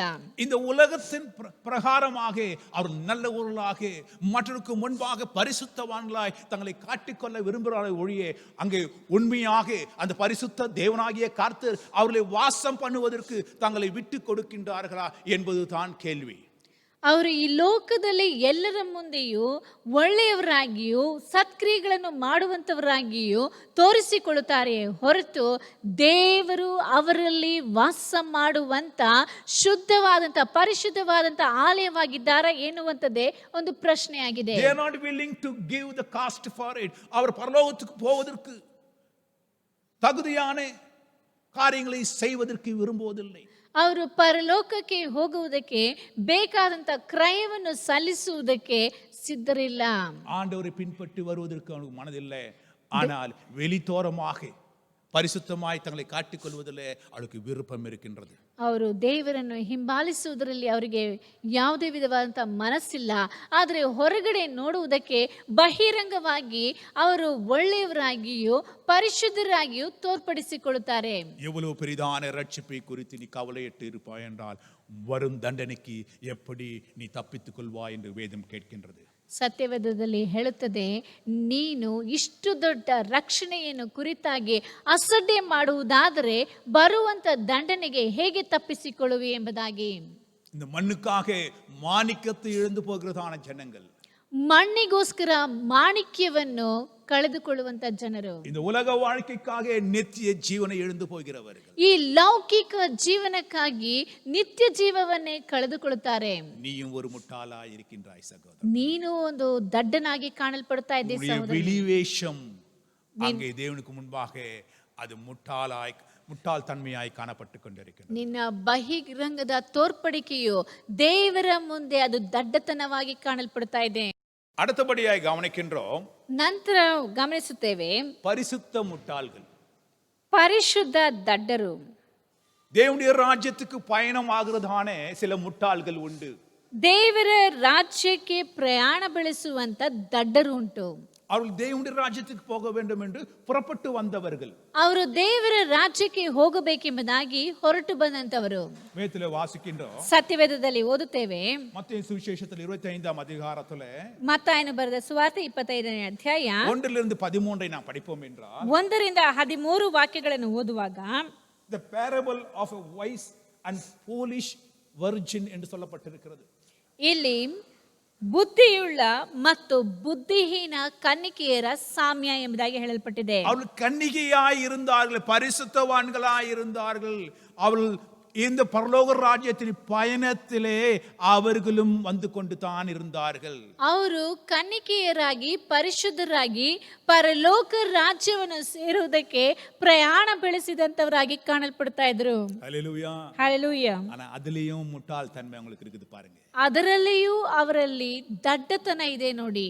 5 பேர் அவர்கள் ஞானவான்களாய் இருந்தாங்க, 5 பேர் முட்டாள்கள் என்று வேதம் சொல்லுகின்றது. 5 ಜನರು ಅದರಲ್ಲಿ ಬುದ್ಧಿವಂತರು, ಇನ್ನೂ 5 ಜನರು ಬುದ್ಧಿಹೀನರು ಎಂಬುದಾಗಿ ನೋಡುತ್ತೇವೆ. இந்த 5 முட்டாள்கள் தொடக்கத்திலே இருந்து அவர்கள் முட்டாள்களா இல்லை. ಈ 5 ಜನ ಬುದ್ಧಿಹೀನರು ಪ್ರಾರಂಭದಿಂದ ಬುದ್ಧಿಹೀನರಾಗಿ ಇಲ್ಲ. அவள் கன்னிகையா இருந்தார்கள், ಅವರು ಕನ್ನಿಕೆಯರಾಗಿದ್ದರು, பரிசுத்தவான்களாய் தன் ஜீவத்தை காத்து கொண்டவங்க, ಪರಿಶುದ್ಧರಾಗಿ ತಮ್ಮ ಜೀವನವನ್ನು ಕಾಪಾಡಿಕೊಂಡಂತವರು, அவர்கள் ரட்சிப்பு பெற்றவர்கள், ಅವರು ರಕ್ಷಣೆಯನ್ನು ಹೊಂದಿದಂತವರು, பரலோக ராஜ்ய வாழ்க்கையை அவர் தொடர்ந்து கொண்டிருந்தாங்க. ಪರಲೋಕ ರಾಜ್ಯದ ಜೀವನವನ್ನು ಪ್ರಾರಂಭಿಸಿದಂತವರು, அவங்க கையில ஒரு விளக்கு இருந்தது, ಅವರ ಕೈಯಲ್ಲಿಯೂ ಆರತಿಯು ಇತ್ತು, அவங்க கையில ஒரு எண்ணெய் இருந்தது, ಅವರ ಕೈಯಲ್ಲಿಯೂ ಎಣ್ಣೆ ಇತ್ತು. அவர்களும் தொடர்ந்து இந்த பயணத்தை மேற்கொண்டு வருகிறார்கள். ಅವರು ಸಹ ಈ ಪ್ರಯಾಣವನ್ನು ಮುಂದುವರಿಸುತ್ತಾ ಇದ್ದಾರೆ. எல்லாவற்றிலும் இவர்களும் ஞானவானதாய் நடந்து கொண்டாங்க. ಎಲ್ಲದರಲ್ಲಿಯೂ ಇವರು ಜ್ಞಾನವಂತರಾಗಿ ನಡೆದುಕೊಳ್ಳುತ್ತಾ ಇದ್ರು. சில நேரங்களை நாம் கவனித்து பார்ப்போம், எல்லா நேரங்களிலும் மனுஷன் ஞானவான் ஆயிருப்பதில்லை. சில நேரங்களில் முட்டாளான காரியங்களை செய்து விடுவோம். ಕೆಲವು ವೇಳೆಗಳಲ್ಲಿ ಗಮನಿಸಿ ನೋಡುತ್ತೇವೆ, ಎಲ್ಲಾ ಸಮಯಗಳಲ್ಲಿಯೂ ಮನುಷ್ಯನು ಆತನ ಬುದ್ಧಿವಂತನಾಗಿ ಇರುವುದಿಲ್ಲ. ಕೆಲವು ವೇಳೆಗಳಲ್ಲಿ ದಡ್ಡನಾಗಿ ಕಾಣಲ್ಪಡ್ತಾನೆ. ஒரு குறிப்பிட்ட இடத்துல வந்த உடனே அவங்க முட்டாள்தன்மை அப்படியே வெளியாகின்றது. ಒಂದು ಸ್ಥಳಕ್ಕೆ ಅಂದ್ರೆ ಒಂದು ಹಂತಕ್ಕೆ ಬಂದ ತಕ್ಷಣ ಅವರ ದಡ್ಡತನವು ಹೊರಬರುತ್ತದೆ. யோசித்து பாருங்க, நம்முடைய வாழ்க்கையில் செய்கிறோமா என்று. ಯೋಚಿಸಿ ನೋಡಿ, ನಮ್ಮ ಜೀವಿತದಲ್ಲಿ ಮಾಡ್ತೇವೆ ಅಂತ. அவங்களே போல தான் நம்மளும் இருக்கிறோம். ಅವರಂತೆಯೇ ನಾವು ಇದ್ದೇವೆ. திடீர்னு எப்படி இந்த காரியத்தை நான் செய்தேன், ತಟ್ಟನೆ ಯಾವ ರೀತಿಯಾಗಿ ಈ ಕಾರ್ಯಗಳನ್ನೆಲ್ಲ ನಾನು ಮಾಡಿಬಿಟ್ಟೆ சில நேரங்களில் நாம் தப்பு செய்த பிறகு தான் இதை உணர ஆரம்பிக்கின்றோம். ಎಂದು ಕೆಲವು ವೇಳೆಗಳಲ್ಲಿ ನಾವು ತಪ್ಪು ಮಾಡಿದ ನಂತರವೇ ನಾವು ಯೋಚಿಸುವುದುಂಟು. பாருங்க, இந்த 5 புத்தி இல்லாத கன்னிகள் என்ன செய்தாங்கன்னா, ಈ 5 ಬುದ್ಧಿ ಇಲ್ಲದೆ ಇರುವಂತ ಕನ್ನಿಕೆಯರು ಏನ್ ಮಾಡಿದ್ರಂದ್ರೆ, அவர் பயணத்தின் மத்தியிலே தூங்க வேண்டும் என்று போனாங்களாம். ಅವರು ಪ್ರಯಾಣದ ಮಧ್ಯದಲ್ಲಿ ನಿದ್ದೆ ಮಾಡುವುದಕ್ಕೆ ಹೋದರು. டயர்ட் ஆயிட்டாங்க. அது கூட பாருங்க, ಅವರು ಅಷ್ಟರ ಮಟ್ಟಿಗೆ ಅವರು ಆಯಾಸಗೊಂಡ್ರು. ஒரு காரியத்தை தொடங்கும் பொழுது அதை முடிக்கிற வரையிலும் நம்ம என்ன பண்ணோம், அதில் தான் நம்ம கவனம் செலுத்தி கொண்டிருக்க வேண்டும். ನಾವು ಒಂದು ಕಾರ್ಯವನ್ನು ಪ್ರಾರಂಭಿಸಿದಾಗ ಅದನ್ನು ಮುಗಿಸುವವರೆಗೂ ನಮ್ಮ ಗಮನವು ಅದರಲ್ಲಿಯೇ ಇರಬೇಕು. ஒரு கட்டடத்தை தொடங்கினா அதை கட்டி முடிக்கிற வரையிலும் நம்முடைய முயற்சி பிரயாசம் எல்லாம் அதில் இருக்கணும். ನಾವು ಒಂದು ಕಟ್ಟಡವನ್ನು ಪ್ರಾರಂಭಿಸುವುದಾದರೆ ಅದನ್ನು ಕಟ್ಟಿ ಮುಗಿಸುವವರೆಗೂ ನಮ್ಮ ಪ್ರಯಾಸವು ಹಾಗೆ ನಡೆಯುತ್ತಲೇ ಇರಬೇಕು. பாருங்க, நடுவழியிலே உங்களுக்கு தூக்கம் வந்துடுச்சா? ನಡು ಮಾರ್ಗದಲ್ಲಿಯೇ ಇವರಿಗೆ ನಿದ್ದೆ ಬಂದು ಬಿಡುತ್ತಂತೆ. யோசித்து பாருங்க உடைய மனத்தன்மையே. ಯೋಚಿಸಿ ನೋಡಿ ಇವರ ದಡ್ಡತನವನ್ನು. இவர்கள் ஆரம்பித்த வேலையை முடிப்பதற்கு இவர்களுக்கு எந்த விதமான ஒரு சித்தம் இல்லை. ಇವರಿಗೆ ತಾವು ಪ್ರಾರಂಭಿಸಿದಂಥ ಕೆಲಸವನ್ನು ಮಾಡಿ ಮುಗಿಸಲೇಬೇಕೆನ್ನುವಂಥ ಛಲವು ಕಾಣಲ್ಪಡುವುದಿಲ್ಲ. And they are not willing to pay that price. அதற்காக செலுத்த வேண்டிய கிரயத்தை இவங்க செலுத்துவதற்கு இவர்களுக்கு எந்த விதமான ஒரு எண்ணமும் இல்லை. ಇವರಿಗೆ ಅದಕ್ಕೆ ಬೇಕಾದಂತ ಅಂದರೆ ಆ ರಾಜ್ಯವನ್ನು ಪಡೆದುಕೊಳ್ಳುವುದಕ್ಕೆ ಬೇಕಾದಂತ ಕ್ರಯವನ್ನು ಸಲ್ಲಿಸುವುದಕ್ಕೆ ಯಾವುದೇ ಮನಸ್ಸಾಗಲಿಲ್ಲ. அநேக நேரங்களில் இந்த தப்பு செய்த நாம் இப்படிப்பட்டதான நடு வேலை செஞ்சிருக்கும் போது தூங்குனவங்களை நம்ம கவனிக்கிறோம். ನಾವು ಕೆಲಸ ಮಾಡುತ್ತಿರುವಂತ ವ್ಯಕ್ತಿಯು ನಿದ್ದೆ ಮಾಡುವುದನ್ನು ಗಮನಿಸಿದ್ದೇವೆ. அவங்களை என்ன சொல்லுவோம்? நம்ம ಅವರನ್ನ ನಾವೇನ್ ಹೇಳ್ತೀವಿ? நிச்சயமா முட்டாள்னு தான் சொல்லுவோம். ನಿಶ್ಚಯವಾಗಿ ದಡ್ಡ ಅಂತ ಹೇಳ್ತೀವಿ. பாருங்க, ನೋಡಿ, ஒரு மனுஷன் தன்னுடைய வாகனத்தை லாரியை ஓட்டின்னு வரான்னு வச்சுங்க. ಒಬ್ಬ ಮನುಷ್ಯನು ತನ್ನ ಲಾರಿಯನ್ನು ಓಡಿಸ್ಕೊಂಡು ಬರ್ತಾನೆ ಅಂತ ಅನ್ಕೊಳ್ಳಿ. இரவெல்லாம் கண்ணுழிச்சு வந்திருப்பான். ಅವನು ರಾತ್ರಿ ಎಲ್ಲ ನಿದ್ದೆಗೆಟ್ಟು ಓಡಿಸ್ಕೊಂಡು ಬರ್ತಾ ಇರ್ತಾನೆ. லாஸ்ட்ல காலையில வரும்போது ஒரு 3-4 மணியாக வருகிற பொழுது, ಆದರೆ ಬೆಳಗಿನ ಜಾವ 3 ಗಂಟೆ 4 ಗಂಟೆಗೆ ಬರ್ಬೇಕಂದ್ರೆ அவனு உடல் அயற்சினாலே அவன் கண்ணிலே தூக்கம் வர ஆரம்பிக்குது. ಆತನು ಶಾರೀರಿಕ ಆಯಾಸದಿಂದ ಅವನ ಕಣ್ಣಿಗೆ ನಿದ್ದೆ ಹತ್ತುತ್ತದೆ. அப்ப என்ன செய்திருக்கணும் இந்த டிரைவரு? ಆಗ ಈ ಒಬ್ಬ ಚಾಲಕನು ಏನು ಮಾಡಿರ್ಬೇಕು? போய் தண்ணி எடுத்து மூஞ்சி கழுவி இருக்கணும். ಹೋಗಿ ನೀರನ್ನು ತೆಗೆದುಕೊಂಡು ಮುಖ ತೊಳಿಬೇಕು. ஆனா சில டிரைவர் பாக்குறோம் நம்ம. ಆದ್ರೆ ಕೆಲವು ಚಾಲಕರನ್ನ ನೋಡ್ತೇವೆ, வண்டி ஓட்டுக்குன்னே கண்ணை மூடுற சில டிரைவருங்க. ಅವರು ಗಾಡಿ ಓಡಿಸ್ಕೊಂಡೇ ಕಣ್ಣನ್ನು ಮುಚ್ಚುವಂತ ಚಾಲಕರು. ஒரு செகண்ட் கண்ணை மூடினா அடுத்த நிமிஷம் ஆக்சிடென்ட். 1 ಸೆಕೆಂಡ್ ಕಣ್ಣು ಮುಚ್ಚಿದ್ರೆ ಸಾಕು, மறுக்ஷணದಲ್ಲಿಯೇ ಅಪಘಾತ. பின் விளைவுகளை நினையாதபடிக்கு செயல்படுகிறதான ஒவ்வொரு மனுஷனும் அவன் முட்டாளாய் காணப்பட்டு கொண்டிருக்கின்றான். ಹಿಂದೆ ಬರುವಂತ ಫಲವನ್ನು ಕುರಿತಾಗಿ ಯೋಚಿಸದೆ ಎಲ್ಲಾ ಕಾರ್ಯಗಳನ್ನು ಮಾಡುವಂತ ವ್ಯಕ್ತಿಯು ದಡ್ಡನಾಗಿ ಕಾಣಲ್ಪಡುತ್ತಾನೆ. இன்றைக்கு எத்தனை லாரிங்க ஆக்சிடென்ட் ஆகுது தெரியுமா? இவளுக்கு தூங்குவதினாலே. ಈ ದಿನದಲ್ಲಿ ಎಷ್ಟು ಲಾರಿಗಳು ಆಕ್ಸಿಡೆಂಟ್ ಅಂದ್ರೆ ಅಪಘಾತಗಳು ಆಗುತ್ತದೆ ಎಂದು ಹೇಳುವುದಾದ್ರೆ ಅದಕ್ಕೆ ಕಾರಣ ಇವರು ನಿದ್ದೆ ಮಾಡುವುದರಿಂದ. அவருடைய வாழ்க்கையும் போகின்றது, கொண்டு வந்த பொருளும் போகிறது, பட்ட பிரயாசம் எல்லாம் வீணும் விருதாய் போகின்றது. ಅವರ ಜೀವನವೇ ಹೋಗುತ್ತದೆ, ತಂದಂತ ವಸ್ತುಗಳು ಹೋಗುತ್ತದೆ. ಇಷ್ಟರವರೆಗೂ ಇವರು ಪಟ್ಟಂತ ಬಾಧೆ ಪ್ರಯಾಸಗಳು ಎಲ್ಲವೂ ವ್ಯಯವಾಗುತ್ತದೆ. இந்த புத்தி இல்லாத கண்ணியிலும் அதைத்தான் செய்கிறாங்க. they have no courage to finish it. அவர்கள் தொடர்ந்த பயணத்தை முடிக்க வேண்டுமா என்றதான ஒரு தைரியம், ஒரு அக்கறை, ஒரு பொறுப்பு அவங்களுக்கு இல்லை. ಈ ಬುದ್ಧಿಹೀನರಾದಂಥ ಕನ್ನಿಕೆಯರು ಸಹ ಇದನ್ನೇ ಮಾಡುತ್ತಾರೆ. ಅವರು ತಾವು ಪ್ರಾರಂಭಿಸಿದಂಥ ಈ ಪ್ರಯಾಣವನ್ನು ಮಾಡಿ ಮುಗಿಸಬೇಕು, ಹೋಗಿ ಸೇರಬೇಕಾದಂಥ ಗುರಿಯನ್ನು ಮುಟ್ಟಬೇಕು ಎನ್ನುವಂಥ ಮನಸ್ಸೇ ಆಗಲಿ ಛಲವಾಗಲಿ ಇವರಲ್ಲಿ ಆ ರೀತಿಯಾದಂಥ ಆಲೋಚನೆಗಳಾಗಲಿ ಕಂಡು ಬರುವುದಿಲ್ಲ. ஒரு காரியத்தை தொடங்குவதற்கு முன்பாக ಒಂದು ಕಾರ್ಯವನ್ನು ಪ್ರಾರಂಭಿಸುವುದಕ್ಕಿಂತ ಮುಂಚೆ அதோட தேவை என்ன, அதை செய்ய முடியுமா, அதுக்கு என்னென்ன தேவைப்படுகிறது என்று சொல்லி அதை சேகரித்து வைக்கவில்லை. ಆ ಒಂದು ಕಾರ್ಯವನ್ನು ಮಾಡುವುದಕ್ಕಿಂತ ಮುಂಚೆ ಅದಕ್ಕೆ ಏನೇನು ಅವಶ್ಯಕತೆ ಇದೆ, ಅದಕ್ಕೆ ಯಾವ್ಯಾವ ಕಾರ್ಯಗಳನ್ನು ನಾವು ಶೇಖರಿಸಿ ಇಡಬೇಕು ಎಂಬುದಾಗಿ ಯೋಚಿಸಲಿಲ್ಲ. சில பேர் வீடு கட்டுறேன்னு ஆரம்பிப்பாங்க.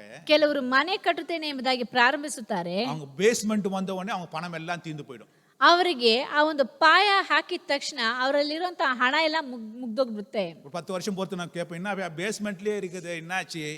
10 ವರ್ಷ ಆದ್ಮೇಲೆ ಕೇಳ್ತಾರೆ, ಏನಯ್ಯ ಇನ್ನು ಬೇಸ್ಮೆಂಟ್ ಅಲ್ಲೇ ಇದೆಯಲ್ಲ, ಏನಾಯ್ತು? பணம் பத்தாம ஆயிடுச்சு, பேஸ்மெண்ட்ல போயிடுச்சு. ಹಣ ಸಾಲದೆ ಹೋಯ್ತು, ಅದಕ್ಕೆ ಬೇಸ್ಮೆಂಟ್ ಎಲ್ಲ ನಿಂತಿದೆ. அவங்க இருந்த பணத்தையும் தூக்கி பேஸ்மெண்ட்ல போட்டு பணத்தை விரயமா படுத்திட்டு வீடும் கட்டாதபடிக்கு சிலர் அவமானப்பட்டு போகிறாங்க. ಕೆಲವರು ಏನ್ ಮಾಡ್ತಾರೆ, ಇರುವಂತಹ ಹಣವನ್ನು ತಗೊಂಡು ಬೇಸ್ಮೆಂಟ್ ಹಾಕಿಬಿಟ್ಟು ಮನೆಯನ್ನು ಕಟ್ಟಿ ಮುಗಿಸದಂತೆ, ಮನೆನೂ ಇಲ್ಲದೆ ಹಣವೂ ಇಲ್ಲದೆ ದಡ್ಡರಾಗಿ ಕಾಣಲ್ಪಡ್ತಾ ಇರ್ತಾರೆ. எவ்வளவு எண்ணெய் தேவைப்படும் இவர் இரவெல்லாம் எரிவதற்கு என்று சொல்லி இவர்கள் அதோட எஸ்டிமேட் போடல, இவர் தேவைப்படும் யோசிக்கவும் இல்லை, ஆரம்பிச்சிட்டாங்க பயணத்தை. ಇವರು ಆ ದೀಪವು ರಾತ್ರಿಯೆಲ್ಲ ಉರಿಯಬೇಕಂದ್ರೆ ಎಷ್ಟು ಎಣ್ಣೆಯು ಬೇಕು ಎಂಬುದಾಗಿ ಮೊದಲೇ ಲೆಕ್ಕ ಹಾಕಲಿಲ್ಲ. ಹಾಗೆ ತಮ್ಮ ಪ್ರಯಾಣವನ್ನು ಪ್ರಾರಂಭಿಸುತ್ತಾರೆ. சகோதரனே சகோதரியே, ಪ್ರೀತಿಯುಳ್ಳ ಸಹೋದರನೇ ಸಹೋದರಿಯೇ, நாம் கிறிஸ்துவ வாழ்க்கையின் பயணத்துல மோட்சத்தை நோக்கி ஓடுவதான வேலையில் அதுக்கு என்ன தேவை என்பதை ஆராய்ந்து அதை நாம் செயல்படுத்த வேண்டும். நடுவில் எந்த ரெஸ்ட்டும் நாம் எடுக்கவே முடியாது. ನಾವು ಕ್ರಿಸ್ತಿಯ ಜೀವನದಲ್ಲಿ ಪರಲೋಕ ರಾಜ್ಯವನ್ನು ನೋಡಿ ಅದನ್ನು ಗುರಿಯಾಗಿ ಇಟ್ಟುಕೊಂಡು ಓಡುತ್ತಿರುವಂತಹ ಸಮಯದಲ್ಲಿ ಮಧ್ಯದಲ್ಲಿ ನಿಲ್ಲದಂತೆ ನಾವು ಓಟವನ್ನು ಮುಂದುವರಿಸುತ್ತಾ ಇರಬೇಕು. அடுத்தபடியாய் கவனிக்கின்றோம். ನಂತರ ನಾವು ಗಮನಿಸುತ್ತೇವೆ, ஆவிக்குரிய வாழ்க்கையை நடத்தி கொண்டிருக்கிறவர்கள் அநேகர் புத்தியினராய் மாறி போறாங்க. ಆತ್ಮಿಕ ಜೀವನವನ್ನು ನಡೆಸುತ್ತಾ ಇರುವಂತವರು ಅನೇಕರು ಬುದ್ಧಿಹೀನರಾಗಿ ಮಾರ್ಪಡುತ್ತಾರೆ. யோசித்து பாருங்க, நான் பரிசுத்தவான், நான் பரிசுத்த ஆவியிலே நிரம்பி இருக்கின்றேன் என்று சொல்லி ஆரம்ப காலத்தில் குதித்தவர்கள் இப்போது படுத்த படுக்கையாய் காணப்பட்டு கொண்டிருக்கின்றார். ನಾನು ಪರಿಶುದ್ಧನು, ನಾನು ಪರಿಶುದ್ಧ ಜೀವನವನ್ನು ನಡೆಸುತ್ತಾ ಇದ್ದೇನೆ ಎಂಬುದಾಗಿ ಕುಣಿದಂತ ಜನರು ಈಗ ಹಾಸಿಗೆಯಲ್ಲಿದ್ದಾರೆ. பரிசுத்த வாழ்க்கை இப்போது எங்கே போயிற்று? ಅವರ ಪರಿಶುದ್ಧ ಜೀವನವು ಎಲ್ಲಿ ಹೋಯಿತು? ಅವರ வைராக்கியம் எங்கே போயிற்று? ಅವರ ವೈರಾಗ್ಯವು ಎಲ್ಲಿ ಹೋಯಿತು? ஆரம்பத்தில் அவர்கள் அப்படியாக ஆவியிலே அனலா இருந்தாங்க. இப்போது புகைந்து கொண்டிருக்கிறதானே அவர்கள் சாம்பலாய் மாறி போனார்கள். ಅವರು ಪ್ರಾರಂಭದಲ್ಲಿ ನೋಡಬೇಕಾದರೆ ಬೆಂಕಿಯಿಂದ ತುಂಬಿದಂತ ವ್ಯಕ್ತಿಗಳಾಗಿ ಕಾಣಲ್ಪಟ್ಟರು. ಆದರೆ ಈಗ ನೋಡಬೇಕಾದ್ರೆ ಹೊಗೆಯಾಡುವಂತವರಾಗಿ ಕಾಣಲ್ಪಡ್ತಾ ಇದ್ದಾರೆ. அப்படிப்பட்டவர்கள் யார்? ಅಂತವರು ಯಾರು? புத்தியினர்கள், முட்டாள்கள், ಬುದ್ಧಿಹೀನರು, ದಡ್ಡರಾಗಿ ಕಾಣಲ್ಪಡ್ತಾ ಇದ್ದಾರೆ. கலாத்தியர் புத்தகத்தில் 3ஆம் அதிகாரத்தில் 1 5 வாசிக்கும் பொழுது அங்க அப்போஸ்தலனாகிய பவுல் அப்படிப்பட்ட ஆவிக்குரிய ஜனங்களை அவர் எப்படி அழைக்கின்றார்? புத்தி இல்லாத கலாத்தியரே, நீங்கள் சத்தியத்திற்கு கீழ்ப்படியாமல் போகுதென்ன.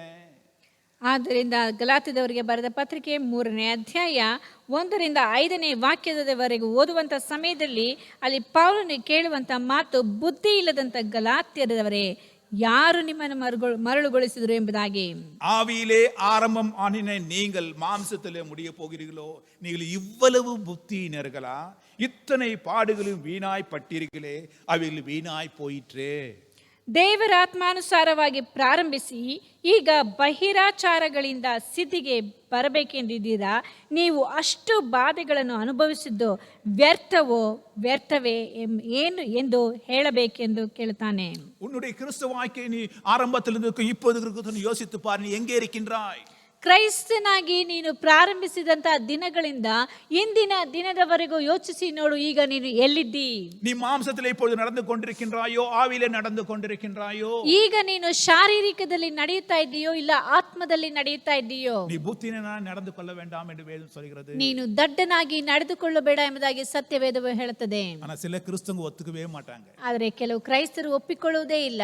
நாங்க நல்லா தான் இருக்கிறோம், நல்லா சர்ச்சுக்கு போய் நிற்கிறோம், நல்லா தான் பண்ணுறோம், நாங்க என்ன தப்பு பண்ணோம் அப்படின்னு சொல்லி முழப்புறதான ಅನೇಕ ಕ್ರಿಸ್ತರು ಉಂಟು. ಅವರಲ್ಲಿ ಬುದ್ಧಿಹೀನர்கள் ವೇದಂ சொல்கின்றது. ಅನೇಕರು ನಾನೇನೋ ಚೆನ್ನಾಗೇ ಇದ್ದೇನೆ, ಎಲ್ಲ ಚರ್ಚ್ಗೆ ಹೋಗ್ತೇನೆ, ಎಲ್ಲ ಮಾಡ್ತೇನೆ, ನಾನೆಲ್ಲ ಸರಿಯಾಗಿದ್ದೇನೆ ಎಂಬುದಾಗಿ ಬಹಿರಂಗವಾಗಿ ತಮ್ಮನ್ನು ತಾವೇ ಮೋಸಪಡಿಸಿಕೊಳ್ಳುವಂತ ಕ್ರೈಸ್ತರು ಉಂಟು.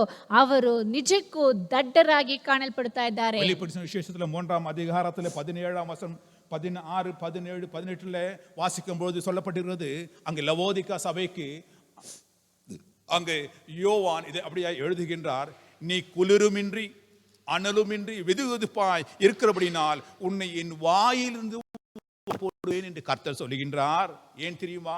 நீ நிர்பாக்கியம் உள்ளவனும் பரிதபிக்கப்பட்டவனும் தரித்திரனும் குருடனும் நிர்வாணமாய் இருக்கிறதை அறியாதபடிக்கு நான் ஐஸ்வர்யவான், நான் திரவிசியம் பண்ணேன் என்றும் எனக்கு குறை ஒன்றும் இல்லை என்று நீ சொல்லுகிறபடியால் நீ ஐஸ்வர்யவானாகும்படிக்கு நெருப்பிலே புடம்பிட்ட பொன்னையும் உன் நிர்வாணமாகிய அவலட்சணம் தோன்றாதபடிக்கு நீ உடுத்திக் கொள்வதற்கு வெண் வஸ்திரங்களையும் என்னிடத்திலே வாங்கிக் கொள் என்று கர்த்தர் சொல்கின்றார். ಇಲ್ಲಿ ಪ್ರಕಟಣೆಯಲ್ಲಿ 3ನೇ ಅಧ್ಯಾಯ 16, 17, 18ನೇ ವಾಕ್ಯದಲ್ಲಿ ಹೇಳಲ್ಪಟ್ಟಿದೆ, ನೀನು ಬೆಚ್ಚಗೂ ಇಲ್ಲದೆ ತಣ್ಣಗೂ ಇಲ್ಲದೆ ಉಗುರು ಬೆಚ್ಚಗಿರುವುದರಿಂದ ನಿನ್ನನ್ನು ನನ್ನ ಬಾಯೊಳಗಿಂದ ಕಾರುವೆನು. ನೀನು ನಿನ್ನ ವಿಷಯದಲ್ಲಿ ನಾನು ಐಶ್ವರ್ಯವಂತನು, ಸಂಪನ್ನನು, ಒಂದರಲ್ಲಿಯೂ ಕೊರತೆ ಇಲ್ಲದವನು ಎಂದು ಹೇಳಿಕೊಳ್ಳುತ್ತಿ, ಆದರೆ ನೀನು ಕೇವಲ ದುರವಸ್ಥೆಯಲ್ಲಿ ಬಿದ್ದಿರುವಂಥವನು, ದೌರ್ಭಾಗ್ಯನು, ದರಿದ್ರನು, ಕುರುಡನು, ಬಟ್ಟೆ ಇಲ್ಲದವನು ಆಗಿರುವುದನ್ನು ತಿಳಿಯದೇ ಇದ್ದಿ.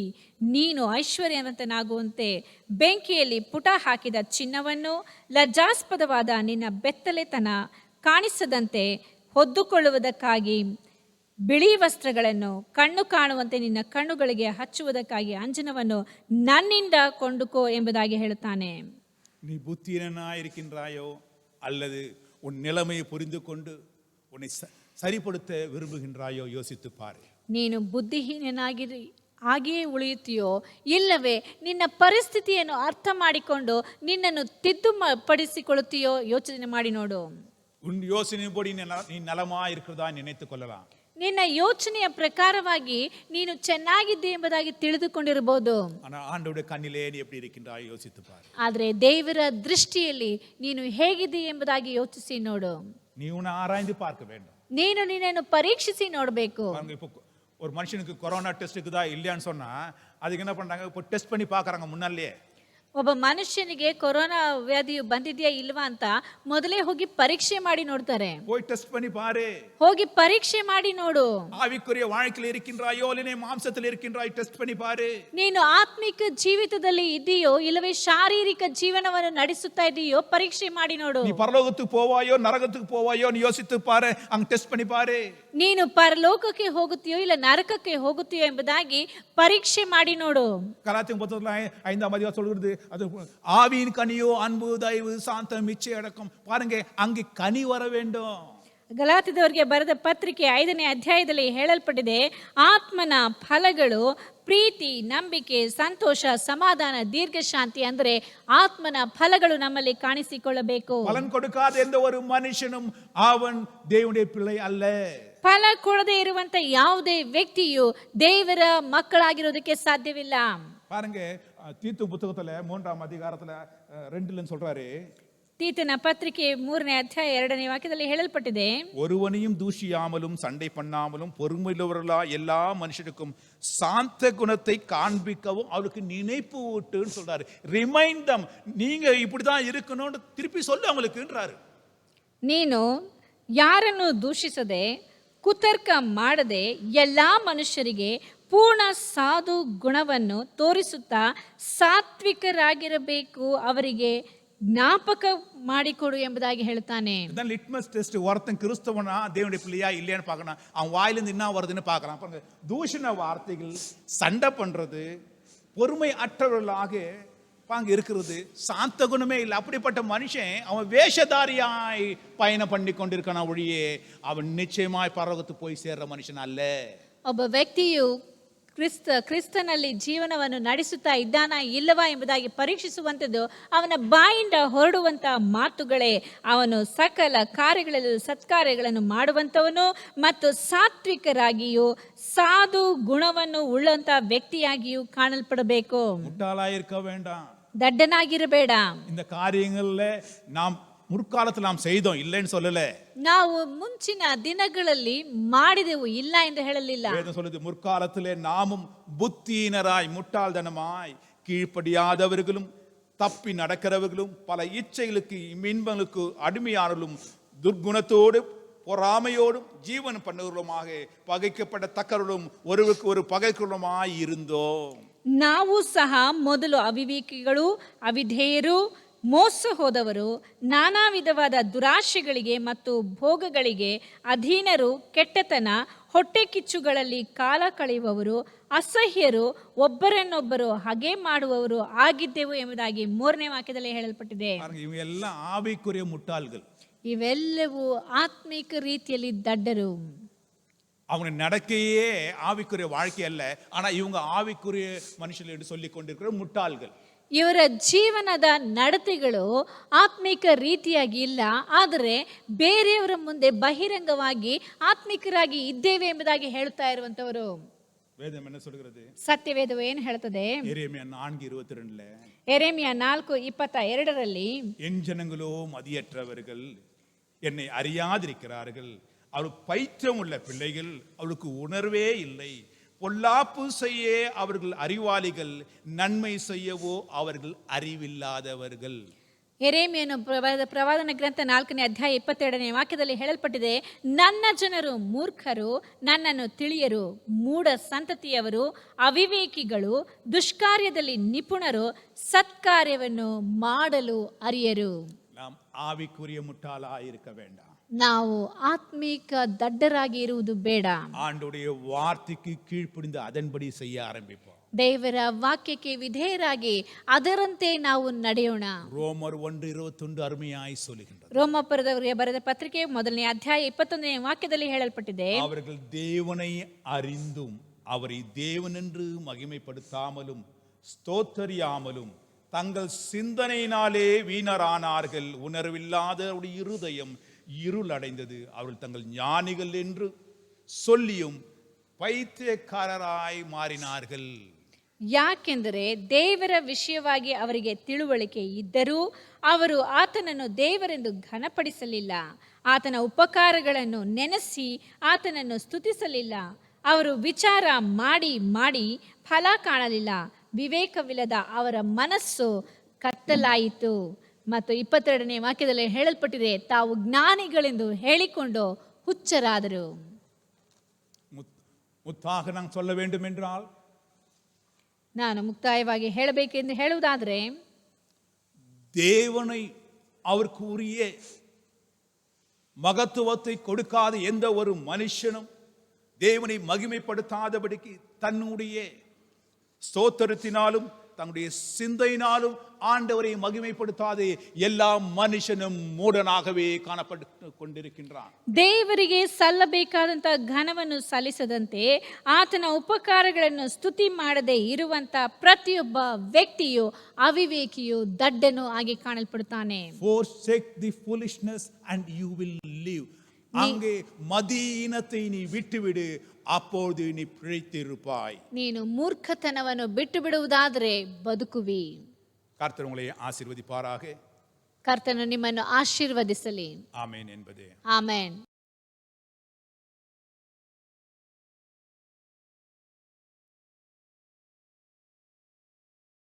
ನಾವೆಲ್ಲರೂ ಕಣ್ಣುಗಳನ್ನು ಮುಚ್ಚಿ ನಾವು ಪ್ರಾರ್ಥಿಸೋಣ.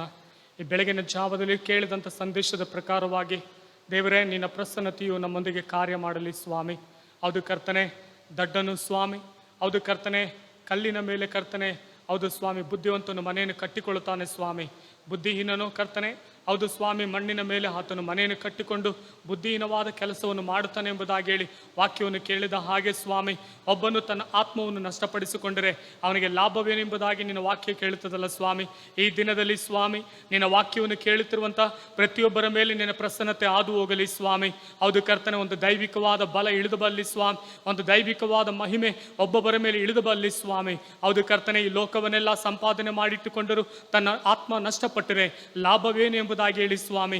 ಹೌದು ಕರ್ತನೆ, ಪ್ರಶ್ನೆ ಮಾಡುವಾಗ ಈ ಒಂದು ಸಮಯದಲ್ಲಿ ಸ್ವಾಮಿ, ಅನೇಕ ವ್ಯಕ್ತಿಗಳು ಸ್ವಾಮಿ ದೇವರಿಗೆ ಘನತೆಯನ್ನು ಸಲ್ಲಿಸದ ಹಾಗೆ, ದೇವರಿಗೆ ಮಹಿಮೆಯನ್ನು ಸಲ್ಲಿಸದ ಹಾಗೆ ಅನೇಕರು ಇವತ್ತಿನ ದಿನದಲ್ಲಿ ಸ್ವಾಮಿ ದಡ್ಡತನವಾಗಿ ಜೀವಿಸುತ್ತಿರುವಂಥವರು ಅನೇಕರು ಉಂಟು ಸ್ವಾಮಿ.